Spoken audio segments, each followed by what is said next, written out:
الحمد لله رب العالمين والصلاة والسلام على أشرف الأنبياء وسيد المرسلين سيدنا محمد وعلى آله وأصحابه أجمعين اللهم صل على سيدنا محمد وعلى آل سيدنا محمد كما صليت على إبراهيم وعلى آل إبراهيم في العالمين إنك حميد مجيد.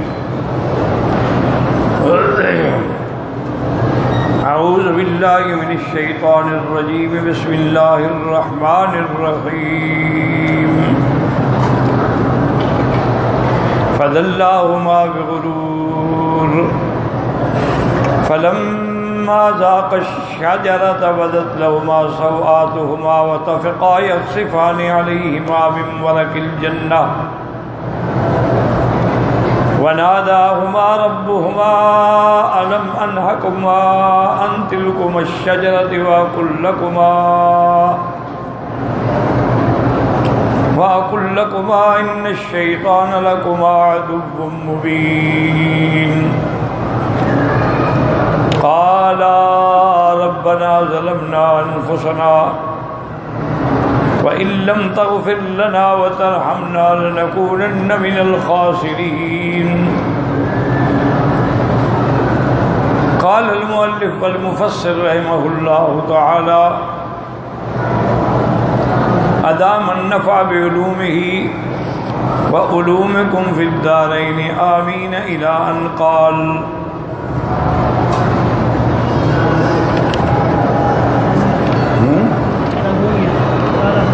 قال اهبطوا بعضكم لبعض عدو ولكم في الأرض مستقر ومتاع إلى حين. قال فيها تحيون وفيها تموتون ومنها تخرجون. قال المؤلف والمفسر رحمه الله تعالى قيل المراد بالخطاب في اهبطوا آدم وحواء وإبليس والحية ومنهم من لم يذكر الحية والله أعلم. والعمدة في العداوة آدم وإبليس ولهذا قال تعالى في سورة طه اهبطا منها جميعا وحواء تبع لآدم والحية إن كان ذكرها صحيحا فهي تبع لإبليس. وقد ذكر المفسرون الأماكن التي هبط فيها كل منهم ويرجع حاصل تلك الأخبار إلى الإسرائيليات والله أعلم بصيتها. اب اللہ تبارک و تعالی نے حکم دیا کہ اہبطوا اترو بعضکم لبعض عدو تم ایک دوسرے کے دشمن ہو گئے. وَلَكُمْ فِي الْأَرْضِ مُسْتَقَرٌ زمین میں تمہارے لیے ٹھکانہ ہے اور چند ایک وقت مقرر تک نفع اٹھانا. اور یہ بھی فرما دیا کہ اسی میں تم زندہ رہو گے زمین پر, یہی موت آئے گی, اسی زمین میں دفن ہوں گے, اسی سے پھر تم نکالے جائے. اب چونکہ قال لَهْبُطُوا جمع کا صیغہ ہے, اللہ نے فرمایا اترو, تو جمع سے کیا مراد ہے, اس خطاب سے کیا مراد ہے؟ تو بعض علماء تو یہ کہتے ہیں کہ یہ خطاب جو ہے حضرت آدم, بی بی حوا, ابلیس اور سانپ حیا, ان سب کو حکم ہوا کہ اترو. اور بعض علماء نے سانپ کا ذکر نہیں کیا, انہوں نے کہا بس آدم, حوا اور ابلیس. اصل بات یہ ہے کہ والعمدۃ فی العداوۃ, اصل جو ہے عداوت یعنی بعضکم لبعض آدم و حوا اور ان کی اولاد آگے جا کر, ان کی اولاد جو ہوئی وہ ایک دوسرے کے دشمن ہوں گے, جیسے قابیل نے حابیل کو قتل کیا. اور اسی لیے سورۃ طہ میں جمع اہبطا منہا جميعا, تم دونوں اترو. اور بی بی حوا جو ہے وہ آدم کے تابع ہے, اور سانپ جو ہے ان کا نہ ذکرها صحیحا، اگر اس کا ذکر صحیح ہے تو پھر وہ ابلیس کے تابع ہے۔ اور مفسرین نے وہ جگہ بھی لکھی ہے جہاں ان سب کو اتارا گیا، لیکن سب سے بڑا مسئلہ یہی ہے کہ یہ ساری روایات جو ہیں اسرائیلی روایات ہیں جو سابقہ کتابوں میں پائی جاتی ہیں۔ اور اسرائیلی روایات کے بارے میں ایک موٹی بات یاد رکھو کہ تمام علماء، ائمہ، فقہاء، مجتہدین، محدثین کا فیصلہ ہے کہ لا نصدق ولا، نہ ہم کہیں گے یہ خبر سچی ہے نہ کہیں گے جھوٹی ہے، کیونکہ پہلے کی خبریں ہیں اللہ عالم۔ تو اب ہم کیا کریں گے کہ اگر یعنی ان کی کتاب کی روایت قرآن و حدیث کے مطابق ہے تو قبل نہ ہو ہم قبول کر لیں گے، اور اگر قرآن و حدیث کے خلاف ہے ترک نہ ہو پھر ہم اس کو چھوڑ دیں گے۔ اچھا، بعض اوقات ایسا ہوتا ہے کہ ایک واقعے کا ذکر ہے، اس میں نہ قرآن حدیث کی موافقت ہے نہ مخالفت ہے، تو اس کو بطور تاریخ ہم لے لیں۔ اسی لیے علماء کرام جو ہیں وہ اسرائیلی روایات کو بھی اپنی کتابوں میں درج کرتے ہیں تاکہ لوگوں کو معلومات مل سکیں، احساس ہو سکے، تو پتہ لگ جائے کہ ان بارے میں کیا کیا باتیں ہوتی ہیں۔ تو بہرحال مفسر کہتے ہیں کہ یہاں بھی، لیکن سب سے پہلی بات تو یہ ہے میرے عزیز کہ ابلیس کو تو اللہ نے الگ حکم دے دیا کہ فخرج منہا فانک مذموم مدحورا، پھر یہاں ابلیس کہاں سے آ گیا؟ بات کو سمجھیں، قرآن کو سمجھنے کی کوشش کریں۔ بھئی اللہ نے قرآن میں پہلے بتا دیا انک من الصاغرین، تم بڑے ذلیل ہو، اور دوسری جگہ پہ فرمایا قال اخرج منہا، تم ذلیل ہو کے ٹھکرائے ہوئے ہو کر اترو، نکل جاؤ یہاں سے، اور جو بھی تیری پیروی کرے گا میں ان سب سے جہنم کو بھروں گا۔ جب اس کو علیحدہ حکم ہو چکا ہے پھر اس صیغے میں کہ اہبطوا سے مراد حضرت آدم، حوا اور ابلیس ہے اور حی سانپ ہے۔ اچھا، دوسری بات ایک یاد رکھیں کہ بھئی سانپ جو ہے وہ کوئی یعنی میں یاکل میں تو شمار نہیں ہوتا تھا کہ اس کو بھی اللہ آرڈر فرمائے یا حکم کرے، ان کو تو بگایا جاتا ہے، طرد کیا جاتا ہے۔ تو بہرحال قصہ یہ ہے کہ بڑی مشکلات میں انسان گھر جاتا ہے۔ یہ چونکہ روایات اسرائیلی میں تھا نا کہ ابلیس سانپ بن کے گیا اور جنت میں داخل ہو گیا اور وسوسہ ڈالا، تو اب سانپ کو بھی تو نکالنا تھا نا انہوں نے کسی طرح، ورنہ نہ سانپ تھا نہ سانپ وہاں گیا تھا، اور نہ جنت سانپوں کا گھر ہے۔ سانپوں کا گھر تو جنگل ہوتے ہیں، سانپوں کے گھر جو ہیں وہ اللہ کی جنت تو نہیں ہوتی۔ اور جہاں جہاں بھی آپ دیکھیں گے کہ مثلاً سیدنا موسیٰ علیہ السلام کے قصے میں بھی سانپ کا ذکر ہے، لیکن وہ جنت میں تو نہیں ہے۔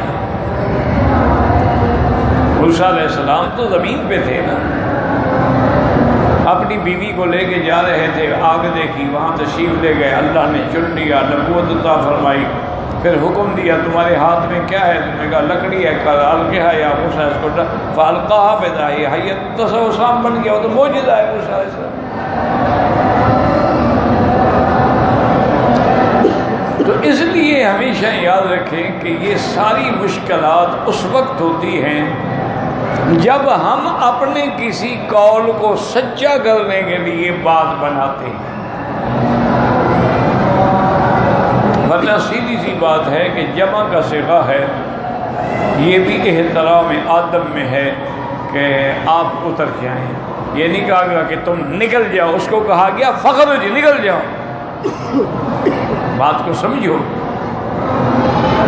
ابلیس کو جو حکم ملا ہے وہ تو ہے کہ فخرج منہا، نکل جاؤ یہاں سے۔ لیکن آدم علیہ السلام کو یہ حکم نہیں ملا کہ نکلو، ان کے اہبطوا اترو، اب آپ اتریں، کیونکہ جس مقصد کے لیے اللہ نے آپ کو پیدا کیا ہے وہ مقصد کی تکمیل تب ہوگی جب آپ دنیا میں جائیں گے۔ اللہ نے آپ کو اسی لیے تو بنایا ہے، انی جاعل فی الارض خلیفہ، تو آپ زمین میں جائیں گے، آپ کی اولادیں ہوں گی، پھر آپ کھیتی باڑی کریں گے، پھر مختلف زبانوں میں تعلیم دیں گے، آپ کی اولاد جو ہے مختلف عادات و الوان کی ہوگی، تو یہ سارا عمل تب ہوگا جب آپ زمین پہ جائیں گے۔ اسی لیے حبوط جو ہے بنا نزول، اوپر سے نیچے آنا، جیسے نوح علیہ السلام نے کشتی پہ جب سوار ہوئے، قرآن میں قصہ موجود ہے، بیٹے نے نافرمانی کی، بہرحال غرق ہوا، نوح علیہ السلام نے اللہ کو پکارا، ان ابنی من اہلی و ان وعدک الحق وانت احکم الحاکمین۔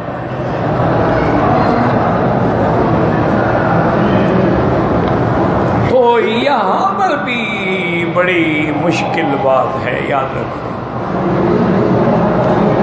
اسی لیے میں ہمیشہ آپ سے درخواست کرتا رہتا ہوں کہ قرآن پاک اگر پڑھنا ہو، تفسیر پڑھنی ہو، قرآن کے الفاظ کی صحت ہو تو قاریوں کے پاس، کسی قاری کے پاس جائیں، اور اگر قرآن کی تفسیر پڑھنی ہے، ترجمہ پڑھنا ہے تو کسی عالم ربانی، عالم حق کی خدمت میں جائیں، جو ان لوگوں میں نہ ہوں کہ خود تو بدلتے نہیں، قرآن کو بدل دیتے ہیں، وہ قرآن کے معنی ہی بدل جاتے ہیں، ان کے پاس نہ جائیں، چونکہ قرآن کو علماء کے علاوہ سمجھنا جو ہے نا میرے عزیز بڑا مشکل ہے۔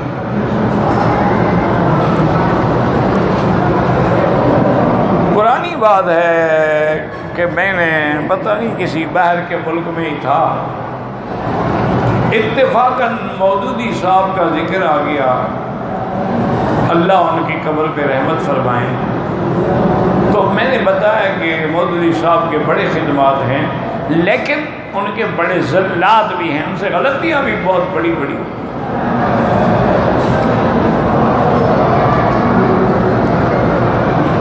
کہ انہوں نے اپنی کتابوں میں بھی، اور معمولی غلطی نہیں ہے، بڑی بڑی غلطیاں ہوئی ہیں، دجال کا انکار کر بیٹھے، جو صریح احادیث سے ثابت ہے۔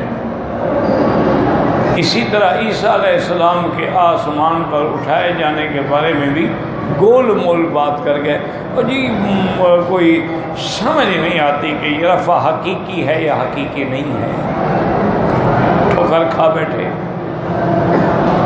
آیت رجم کے قصے میں بھی وہ بیچارے ٹھوکر کھا بیٹھے۔ بہرحال اللہ ان کی غلطیوں کو معاف فرمائے۔ اس کی وجہ کیا تھی؟ یاد رکھو کہ یہ جتنے بڑے بڑے لوگ گزرے ہیں، انہوں نے باقاعدہ علماء سے علم نہیں پڑھا تھا، مشکل یہ پیش آئی، خود پڑھے لکھے لوگ تھے، خود مطالعہ کرتے کرتے کرتے کرتے عالم بن گئے، پھر مفسر بھی بن گئے، پھر مفتی بھی بن گئے۔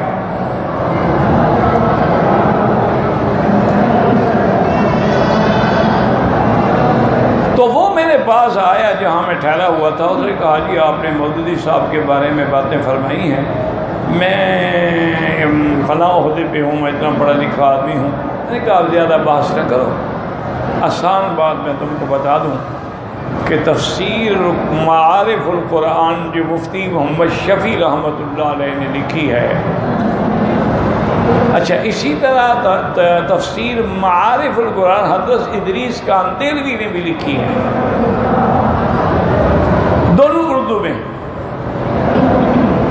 میں نے کہا حضرت کاندھلوی والی تفسیر تو ذرا مشکل ہے، لیکن حضرت مفتی شفیع صاحب یہ تفسیر وہ عام فہم ہے تاکہ ہر آدمی سمجھ سکے، تم ان کی تفسیر لے لو اور تفہیم القرآن بھی لے لو، مودودی صاحب کی تفسیر، ایک صفحہ قرآن کی تلاوت کرو، اس کا ترجمہ دیکھو کہ مودودی صاحب نے کیا لکھا ہے، پھر اسی صفحے کو دیکھو کہ مفتی شفیع صاحب نے کیا لکھا ہے،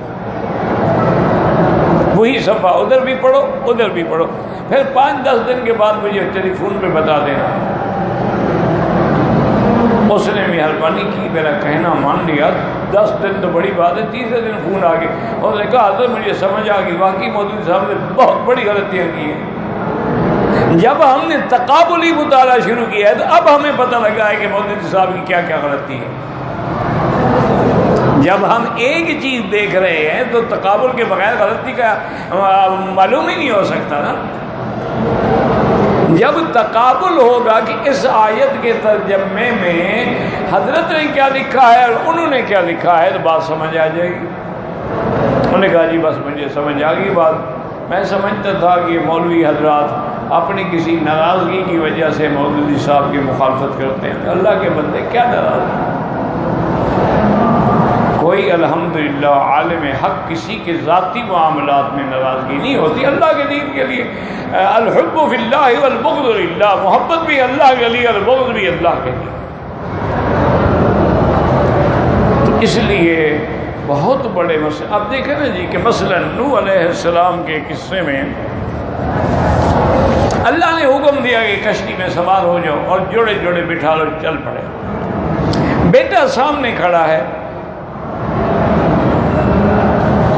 تو قال اركبوا فيها بسم الله مجريها ومرساها ان ربي لغفور رحيم وهي تجري بهم في موج كالجبال ونادى نوح ابنه، اب حضرت نوح نے اپنے بیٹے کو پکارا، قال يا بني اركب معنا، آؤ ہمارے ساتھ کشتی میں آ جاؤ، ولا تكن مع الكافرين، اور جو لوگ کشتی پہ نہیں آئیں گے وہ تو وہی ہیں جو کافر ہیں، اور بچیں گے صرف وہی جو میرے ساتھ کشتی میں آ جائیں گے۔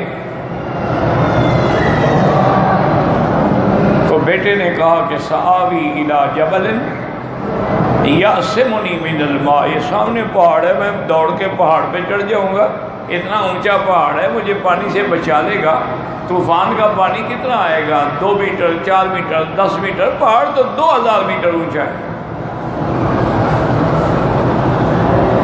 حضرت نوح علیہ السلام نے پھر سمجھایا کہ لا عاصم اليوم من امر اللہ، اللہ کے حکم سے کوئی نہیں بچ سکتا، الا من رحم، اگر اللہ رحم فرما دے ان کی مرضی ہے، ورنہ کون بچ سکتا ہے۔ وحال بینہم الموج، ابھی دونوں باتیں کر رہے ہیں، باپ بیٹا بات کر رہے ہیں، اللہ نے حکم دیا، موج جو آئی نا تو اس نے اس کے بیٹے کو پکڑ لیا، فَكَانَ مِنَ الْمُغْرَقِينَ، ایسی ہو گیا کہ جیسے پہلے سے غرق ہے، یعنی وجود ہی نہیں رہا، غرق کر دیا گیا۔ اچھا جی، اب بیٹا تو غرق ہو گیا،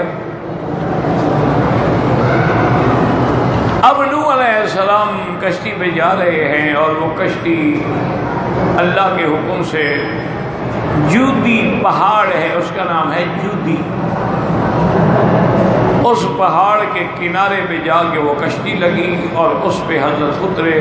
قرآن کہتا ہے کہ پھر ہم نے، اللہ نے حکم دیا، یا ارض ابلعی ماء، کے اپنا پانی کو پی جاؤ، وَيَا سَمَاءُ اقْلِعِي، آسمان سے برسنا بند کر دو۔ تو اب جناب زمین نے بھی پانی پی لیا، آسمانوں نے برسانا بند کر دیا، غیض الماء وقضی الامر، اللہ کا فیصلہ بھی پورا ہو گیا۔ واستوت علی الجودی، وہ کشتی آگے جودی پہاڑ کے کنارے لگ گئی۔ وقیل بعدا للقوم الظالمین، دوری ہے رحمت سے ان لوگوں کے لیے جو اپنے جانوں پہ ظلم کرتے ہیں اور کفر کرتے ہیں۔ اب قرآن کہتا ہے وَنَادَى نُوحٌ رَبَّهُ قَالَ يَا رَبِّ إِنَّ ابْنِي مِنْ أَهْلِي، اور جب غرق ہو رہا تھا دعا اس وقت مانگنی تھی یا جب آپ کشتی آپ کی کنارے لگی پھر دعا مانگی؟ بھائی جب بیٹا غرق ہو رہا ہے، جب آپس میں بات ہو رہی ہے، وہ کہتا ہے میں پہاڑ پہ چڑھ جاؤں گا، وہ کہتے ہیں اللہ کے عذاب سے تم نہیں بچ سکتے ہو، اور حال بینہم الموج فکان من المغرقین، یہ وقت تھا نا دعا مانگنے کا۔ یہ کیا کہ کئی دن کشتی چلتی رہی، پہاڑ پہ پہنچی، حضرت نوح علیہ السلام اتر گئے، سارے اتر گئے، پھر حضرت نوح علیہ السلام نے پکارا، تو اس کی کیا وجہ؟ اتنا بڑا گیپ ہے۔ تو یاد رکھیں اصل وجہ جو تھی وہ یہ تھی کہ بیٹا غرق ہو گیا، اور نوح علیہ السلام کو یقین تھا کہ وہ کافر ہے اور کافروں کے ساتھ ہے اور اللہ کے عذاب میں آ گیا ہے۔ اب اس کے لیے میں مانگوں یا نہ مانگوں، اور پھر اب تو وہ غرق ہو گیا، ڈوب گیا، لیکن پھر خیال آیا اللہ چاہے تو ڈوبنے والوں کو بھی تو نکال سکتا ہے، غرق ہونے والوں کو بھی تو نکال سکتا ہے۔ تو وہ شفقت فطری جو تھی وہ غالب آئی، اس لیے پکار بیٹھے۔ پتہ وہ تو دیکھ چکے تھے کہ بیٹا غرق ہو گیا۔ ان ابنی من عملی من اہلی وَإِنَّ وَعْدَكَ الْحَقُّ، اور آپ کا وعدہ بھی سچا ہے کہ میں آپ کو نجات دوں گا، آپ کے ماننے والوں اہل کو نجات دوں گا، تو میرے تو اہل کا ہے، اور آپ تو سب سے بہتر فیصلہ فرما۔ قال یا نوح انہ لیس من اہلک انہ عمل غیر صالح، یہ تمہارے خاندان سے کٹ گیا ہے، اس کے عمل بہتر نہیں تھے۔ اب اور ساتھ یہ بھی فلا تسألن ما لیس لک بہ علم، خبردار آئندہ سوال نہ کرنا۔ اور ہم نے پہلے آپ کو کہہ دیا تھا کہ اب ہم سے نہ مانگنا، بس تم نے کیوں مانگا؟ انی اعظک ان تکون من الجاہلین، اب پیغمبر تھے، انہوں نے فوراً عجز اختیار کیا، عاجزی اختیار کی، اور کہا قال رب انی اعوذ بک ان اسألک ما لیس لی بہ علم، میں آئندہ ایسا سوال نہیں کروں گا جس کا مجھے مکمل علم نہیں ہوگا۔ اللہ تغفر لی، اگر آپ مجھے معاف نہ فرمائیں، وترحمنی، اور رحم نہ فرمائیں، لاکونن من الخاسرین، میں تو گھاٹے والوں میں ہو جاؤں گا۔ اللہ نے معافی دے دی، اور کیا فرمایا؟ قیل یا نوح اہبط بسلام منا، اب اترو سلامتی کے ساتھ، یعنی آپ ابھی تک کشتی میں کھڑے ہیں۔ اور یہاں بھی لفظ کیا ہے؟ یہ ساری تمہید کی، یہاں ہے نا قلنا اہبطوا منہا جمیعا، وہاں بھی لفظ ہے اہبط، تو حبوط کا اور احبط کا لفظ بتلا رہا ہے کہ جیسے اللہ نے نوح علیہ السلام کی غلطی معاف کر دی، اور ان کے بعد ان کو کہا قیل یا نوح اہبط بسلام منا، تو اسی طرح حضرت ابراہیم آدم نے جب دعا مانگی تھی ان کی بھی اللہ نے غلطی معاف کر دی، ربنا ظلمنا انفسنا ان لم تغفر لنا وترحمنا لنکونن من الخاسرین، تو اب ان کی بھی غلطی معاف ہو گئی، ان کو کسی غلطی کی وجہ سے نہیں نکالا جا رہا، بات سمجھو۔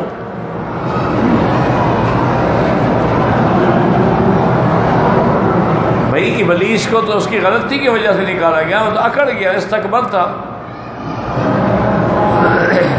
اور وہ تکبر میں آ کے قیاس ابلیسی کر انا خیر منہ خلقتنی من نار خلقتہ من طین قال فاخرج منہا۔ لیکن آدم علیہ السلام کی غلطی تو معاف ہو گئی نا، اس لیے ان کو غلطی کی وجہ سے نہیں نکالا جا رہا، بلکہ ان کو اس نظام کے لیے اتارا جا رہا ہے جو اللہ پہلے فیصلہ کر چکے تھے کہ زمین میں آدم علیہ السلام کو بھیج میں زمین کی آبادی کروں گا۔ تو اس لیے یاد رکھو قُلْنَا اهْبِطُوا مِنْهَا جَمِيعًا، نہ سانپ کو لے آؤ اس میں، نہ ابلیس کو لے آؤ، ابلیس کا حکم الگ موجود ہے۔ سانپ جو ہے وہ ممن لا یعقل ہے، اس کو خطاب کی کیا ضرورت ہے؟ یہ خطاب صرف آدم حوا کو ہے، لیکن جمع کے صیغے میں ہے کہ جمع تعظیم کے لیے ہوتی ہے، جمع جو ہے تعظیم کے لیے ہوتی ہے۔ یا ایھا النبی اذا طلقتم النساء فَطَلِّقُوهُنَّ لِعِدَّتِهِنَّ، لیکن کبھی کبھی نبی کو خطاب ہوتا ہے اور مراد امت ہوتی ہے، تو یہ اُحْبُطُوا جمع کا صیغہ ہے، یہ جمع تعظیم کے لیے ہے۔ آدم علیہ السلام کو جیسے تعظیم سے جنت میں رکھا گیا، اسی طرح تعظیم سے جنت سے اتارا گیا۔ اور اسی طرح یاد رکھیں کہ اللہ نے نوح علیہ السلام کے بیٹے میں کیا فرمایا کہ انہو لیس من اہلک، کیوں؟ انہو عمل غیر صالح، یعنی عقیدہ ٹھیک تھا اس کا، صرف عمل خراب تھا۔ کیا مانا ہے؟ وہ تو کافر تھا، اور نوح علیہ السلام بھی ایمان بھی نہیں لیا ہے، کان من الکافرین۔ تو پھر یہ کہنا کہ یا تو اللہ فرماتے کہ نوح انہو من الکافرین انہو من المشرکین، قال انہو عمل غیر صالح۔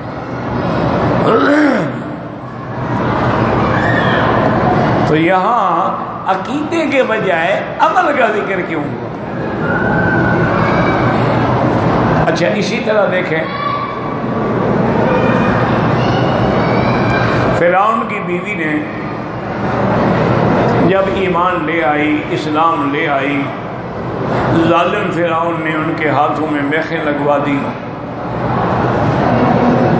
اور اس کی ظالم کی عادت تھی کہ وہ کہتے ہیں نا جی دیواروں میں چنوا دیا، یہی ہوتا تھا پہلے بادشاہ حکم دے کہ دیواروں میں اس کو لگا دو، میخیں گاڑ کے دیوار کے ساتھ کھڑا کر دو۔ وہ بدبخت بھی ایسے کرتا تھا، اسی لیے فرعون ذی الاوتاد، وہ میخوں والا بادشاہ۔ بعض علماء نے یہ بھی کہا ہے کہ ذی الاوتاد سے مراد یہ ہے کہ اس کی حکومت بڑی مستحکم تھی، یعنی میخیں گڑی ہوئی تھی اس کی حکومت کی، طاقت تھی، قوت تھی، فوج تھی، لشکر تھا۔ تو بہرحال جب بی بی صاحبہ کو لٹایا گیا، ان کے ہاتھوں میں میخیں گاڑی گئیں، پاؤں میں میخیں گاڑی گئیں، اور پھر اوپر وہ ایک کرین کے ذریعے، منجنیق کے ذریعے بڑا پتھر ایسے کھڑا کر دیتا تھا کہ مان لے تو ٹھیک ہے اٹھا لو، نہ مانے تو پھر وہ پتھر گرا دو تاکہ سانس نکل جائے۔ فرعون کے سزا دینے کا یہ طریقہ تھا۔ اب بی بی صاحبہ اسی حالت میں ہیں، اور اس کے بعد بی بی صاحبہ نے دعا مانگی، رب ابن لی عندک بیتا فی الجنہ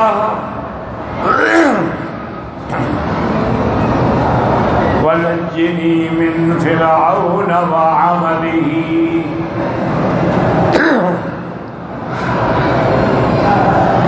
رب ابن لی عندک بیتا فی الجنہ ونجنی من فرعون وعملہ۔ یہاں بھی بی بی نے فرعون کے عمل سے پناہ مانگی ہے، عقیدے سے نہیں۔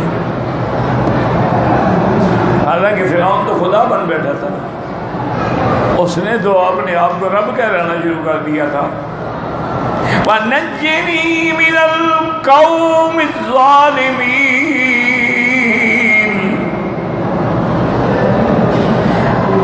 میرا اللہ، بی بی صاحبہ کی دعا پہ غور کریں، یا اللہ ایک تو مجھے جنت میں گھر عطا فرما جو تیرے قریب ہو، عندک بیتا۔ ویسے تو ہر چیز اللہ کے سامنے ہے، لیکن جو عرش کے قریب ہوگا، عرش کے نیچے ہوگا، ظل عرش کے نیچے ہوگا، تو اس کی شان اور زیادہ بلند ہوگی۔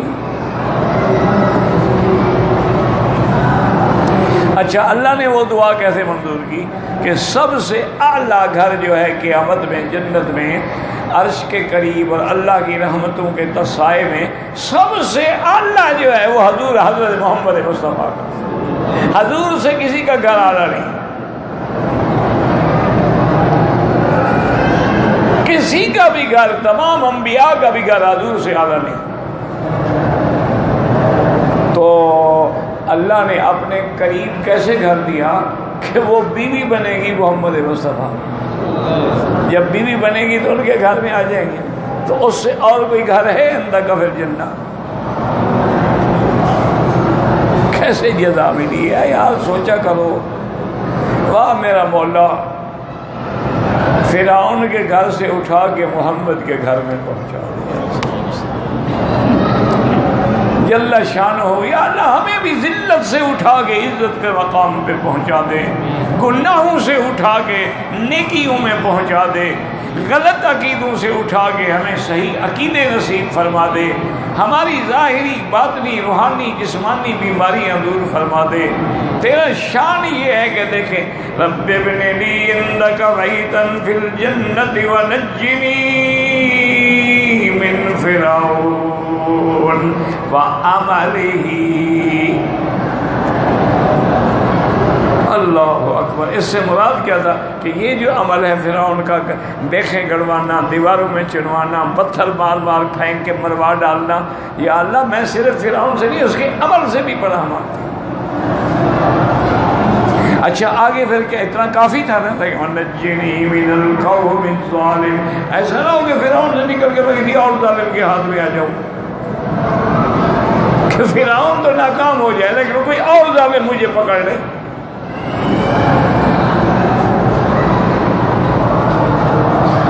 اب جب بی بی یہ دعا مانگ رہی تھی تو اللہ نے حکم دیا، جبرائیل ہمیں اپنی بندی پہ رحم آ گیا ہے، اور اصل دعا بھی یہی ہوتی ہے میرے عزیز۔ یہ فلسفہ سمجھو کہ آدمی تڑپ رہا ہو، موت سامنے ہو، دل سے دعا نکل رہی، یہ ہے دعا۔ یہ جو تم ایسے بیٹھ کے مانگتے رہتے ہیں، اللہ میں یہ بھی دے دے، اللہ میں یہ بھی دے دے، اللہ میں یہ بھی دے دے، میرے ہر گناہ سے توبہ ڈبی سگریٹ کی جیب میں ہے، میرے ہر گناہ سے توبہ الحمدللہ، داڑھی تازہ مڈائی ہوئی ہے، یہ کیا ہے؟ اللہ سے مخول کرتے ہو؟ اس سے بہتر ہے آدمی گناہ گار ہو نا، غلطی کرے تو اولاد باپ کے سامنے بھی نہیں آتی، ابا مارے گا، اور تم غلطی کر کے پھر خدا کے سامنے بیٹھے ہوئے پھر احساس بھی نہیں ہے کہ میری غلطی ہے۔ دعا یہ ہوتی ہے کہ ہاتھ میں خون ہے، پتھر اوپر کھڑا ہے، فرعون آرڈر دینے کے لیے کھڑا ہے، اس وقت اندر سے آواز نکلتی ہے، رب ابن لی عندک بیتا فی الجنہ۔ اللہ نے بھی حکم فرمایا، جبرائیل بی بی سے لے کر آج حضور کے محل تک سارے پردے ہٹا دو، بی بی اپنی آنکھوں سے محل دیکھ لے جنت کا۔ کیا آپ کی دعا قبول ہو گئی؟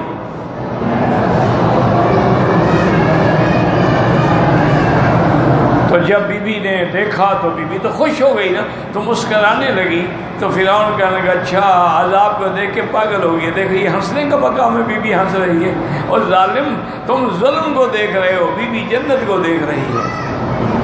فرق ہے، تمہاری نظر میں ان کی نظر میں تو فرق ہے۔ اس لیے ہمیشہ یاد رکھے کہ عقیدے کا آدمی کو پتہ نہیں ہوتا، وہ اللہ جانتا ہے۔ ایک بات دیکھو نا، وَمِمَّنْ حَوْلَكُمْ مِنَ الْأَعْرَابِ مُنَافِقُونَ مِنْ أَهْلِ الْمَدِينَةِ مَرَدُوا عَلَى النِّفَاقِ لَا تَعْلَمُونَ نَحْنُ نَعْلَمُونَ۔ میرا بدری ہے جو منافق ہے نا، ان کا آپ کو پتہ نہیں، ہم جانتے ہیں، لیکن عمل تو سب کو نظر آتا ہے نا۔ عمل جو ہے، ایک آدمی نماز پڑھ رہا ہے سب کو نظر آ رہا ہے، ایک آدمی جوا کھیل رہا ہے، شراب پی رہا ہے، وہ بھی سب کو نظر۔ تو اس لیے یہ لا آدھے انہ عمل غیر صالح، ساری دنیا دیکھ چکی ہے، باپ پکار رہا ہے، بلا رہا ہے، ڈرا رہا ہے، لیکن بیٹا کر رہا ہے کہ پہاڑ پہ چڑھ جاؤں گا، اس لیے اس کے عمل کا ذکر کیا گیا، ورنہ عقیدہ تو اس کا تھا ہی وہ کافر۔ اور اس میں ایک اور اشارہ بھی تھا، اللہ کسی کافر کو بھی کافر ہونے کی وجہ سے عذاب نہیں دیتے جب تک اس کا عمل گندا نہ ہو۔ کیا معنی سمجھو؟ اللہ کرے کو پلے پڑ جائے، آپ کے پاس سمجھ آ جائے۔ مثلا قوم لوط پہ عذاب آیا، کیوں؟ عمل گندا ہو گیا۔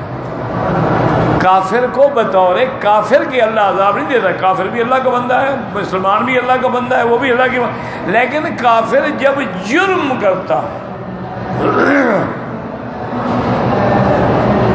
اور زمین میں فساد مچاتا ہے، قوم عاد ہے، قوم سمود ہے، قوم لوط ہے، قوم فرعون ہے، قوم نوح ہے، کب عذاب دیا؟ رب لا تذر علی الارض من الکافرین دیارا انک ان تذرہم یضلوا عبادک ولا یلدوا الا فاجرا کفارا، پھر عذاب آتا ہے۔ تو اس لیے ورنہ کافر ہے تو ٹھیک ہے، اللہ تو کتے کو بھی رزق دیتا ہے، خنزیر کو بھی دیتا ہے، اللہ تو حرام جانوروں کو بھی دیتا ہے۔ اچھا ہم تو کبھی بسر شسر کھا کے چٹنی کھا کے گزارا کر لیتے ہیں، وہ جو حرام جانور ہیں وہ تو گوشت کے بغیر کھاتے ہی نہیں۔ شیر کھائے گا گھاس، اس کو گوشت مل رہا ہے باقاعدہ، نہ ملے تو 15-20 دن کا بھوکھا شیر مر نہ جائے۔ اسی لیے جب شیر بھوکے ہوتے ہیں نا آدم خور بن جاتے ہیں، وہ آدمیوں کو بھی اٹھا لیتے ہیں۔ کھائے گا گوشت، آدمی کا کھائے یا کھائے گائے کا، گھاس نہیں کھاتا۔ اس لیے ہمیشہ یاد رکھیں کہ قرآن کو سمجھنا ہو، کسی عالم کی خدمت میں بیٹھ کے 2 آیات 4 آیات پڑھ کے اس کا ترجمہ اور تھوڑی سی مختصر سی تفسیر سمجھ لی تو انشاءاللہ آہستہ آہستہ آہستہ پھر قرآن کے تبارک کو قرآن کے ساتھ معانست ہو جائے گی اور گناہوں سے بچیں، کیونکہ من عالم ثم عامل، جس نے علم حاصل کیا اس پہ عمل بھی کیا، علمہ اللہ ما لم یعلم، اللہ اس کو وہ علم بھی دے دیتے ہیں جو نہیں جانتا۔ اس لیے ورنہ آپ دیکھ سکتے ہیں کہ حضرت شیخ الہند نے جو تفسیر ہے یہ مالٹا میں جب قید تھے وہی بیٹھ کے لکھی تھی، نہ کوئی کتاب تھی، نہ کتب خانہ تھا، نہ مراجع تھے، نہ کچھ تھے، جیل میں وہی پر لکھتے رہے۔ شیخ ابن تیمیہ رحمہ اللہ نے، ان نے بھی کنویں میں قید تھے اور وہی بیٹھ بیٹھ کے لکھتے رہے، کوئی مراجع بھی نہیں ہے۔ وجہ کیا ہے کہ اللہ سینہ کھول دیتا، اللہ پھر وہ علم بھی دے دیتا ہے جو وہ نہیں جانتا۔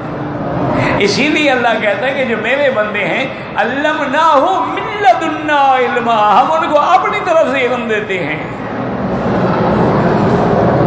وہ تیرے والا علم نہیں ہوتا۔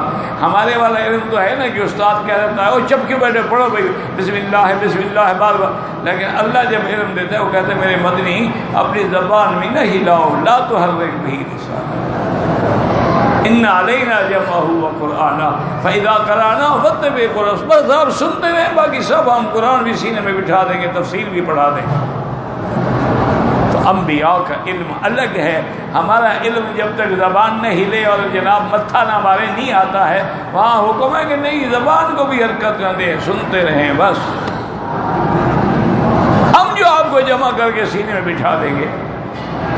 اس لیے ہمیشہ یاد رکھیں کہ قل نہبطوا منہا جمیعا، نہ سانپ تھا نہ ابلیس تھا وہاں، ابلیس کا کیا کام، اس کو نکال دیا گیا۔ باقی وہ کہتے ہیں نہیں وسوسہ ڈالو، وسوسہ دور سے بھی ڈالا جا سکتا ہے۔ تم یہاں بیٹھے ہوئے ہو ماشاءاللہ، اگر کسی کی محبت میں گرفتار ہو تو اس کا خیال بیٹھے بیٹھے آ رہا ہے کہ نہیں آ رہا ہے؟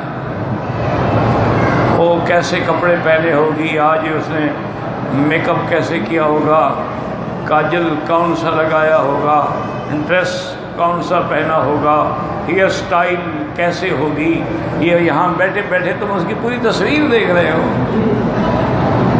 تو جناب یہ تو محبت کی باتیں ہیں نا، تمہیں عورتوں سے محبت ہے، اللہ والوں کو اللہ سے محبت ہے، تم ان کی تصویریں دیکھتے ہو، اپنے رب کو دیکھتے ہیں۔ ان تعبد اللہ کأنک تراہ فإن لم تکن تراہ فإنہ یراک، واللہ اعلم۔